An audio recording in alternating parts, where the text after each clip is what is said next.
Hello అండి, hi, welcome to Aparna's kitchen. Today's recipe వచ్చేసి sweet recipe రవ్వ కేసరి.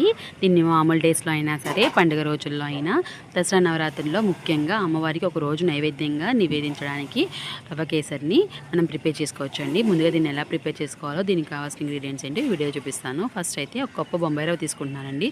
మీరు ఏ కప్తో తీసుకుంటే అదే కప్తో వాటర్ను, పంచదార కూడా తీసుకోవాలి. కొద్దిగా డ్రై ఫ్రూట్స్, జీడిపప్పు, బాదం, కిస్మిస్, అలాగే దీనికి కావాల్సినంత నెయ్యి. రవ్వ కేసరికి నెయ్యి కాస్త ఎక్కువ పడుతుందండి, సో చూసి తీసుకోండి. నెయ్యి కాస్త ఎక్కువ వేసుకుంటేనే దీనికి టేస్ట్ అనేది బాగుంటుంది. ఒక కడాయిలో నెయ్యి వేసుకొని డ్రై ఫ్రూట్స్ని వేసి వేయించుకోవాలి. డ్రై ఫ్రూట్స్ అన్నీ 70% వేగిన తర్వాత మనం కప్పు బొంబాయి రవ్వ తీసుకున్నాం కదా, సేమ్ అదే బొంబాయి రవ్వని నెయ్యిలో వేసి డ్రై ఫ్రూట్స్తో పాటు వేయించుకోవాలి. ఇవి వేగే లోపల పక్కన ఇంకొక గిన్నెలో ఒక కప్పు బొంబాయి రవ్వకి 4 కప్స్ వాటర్ అనేది మనం వేయాలండి. తక్కువ వేసుకుంటే బాగోదు టేస్ట్ అనేది. సో 4 కప్స్ వాటర్ని ఒక గిన్నెలో బాగా బుడగలు వచ్చేంత వరకు కాగనించుకోవాలి. ఈ బొంబాయి రవ్వ వేగే లోపల వాటర్ అనేది వేడెక్కుతాయి.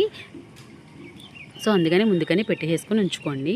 ఈ బొంబాయి రవ్వ వేగడానికి లో ఫ్లేమ్లో పెట్టుకొని మందంగా ఉండే కడాయిలో మాత్రమే వేసుకోండి.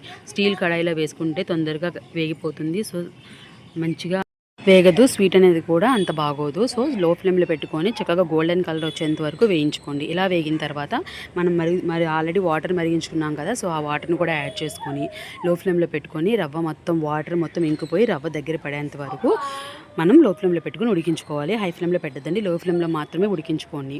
ఇలా ఉడికిన తర్వాత ఇలా రవ్వ వాటర్ మొత్తం ఇంకిపోయి రవ్వ మొత్తం దగ్గర పడుతుంది. ఇలా దగ్గర పడిన తర్వాత ఒక కప్పు బొంబాయి రవ్వకి 4 కప్స్ వాటర్, అలాగే 1.5 కప్పు పంచదార. కొంచెం తీపి తక్కువ తినేవాళ్ళు కప్పు వేసుకొని ఒక పావు కప్పు ఎక్స్ట్రా వేసుకోండి. తీపి సరిపడా కావాలనుకునే వాళ్ళు మాత్రం ఒక కప్పుకి 1 కప్పున్నర షుగర్ అనేది యాడ్ చేసుకోండి. కప్పున్నర షుగరు, 4 కప్స్ వాటర్ వేసుకున్న తర్వాత ఇలాగ పాకం అనేది విడిపోయి పలచగా అవుతుంది. తర్వాత అప్పుడు కొంచెంగా నెయ్యి అనేది యాడ్ చేసుకోండి. నెయ్యి అనేది వేసుకుంటేనే టేస్ట్ బాగుంటుందండి. సో కాస్త ఎక్కువగానే వేసుకొని కరిగిన తర్వాత స్టవ్ ఆఫ్ చేసుకొని డ్రై ఫ్రూట్స్తో గార్నిష్ చేసుకుంటే ఎంతో టేస్టీగా ఉండి రవ్వ కేసరి రెడీ అయిపోయింది. వీడియో నచ్చితే లైక్ చేసి, షేర్ చేసి, కామెంట్ చేయండి. మరిన్ని రెసిపీస్ కోసం మన ఛానల్ని సబ్స్క్రైబ్ చేసుకోండి. అలాగే పక్కనున్న బెల్ ఐకాన్ కూడా యాక్టివేట్ చేసుకుంటే నేను చేసే రెసిపీస్ అన్నీ మీ వరకు వస్తాయి.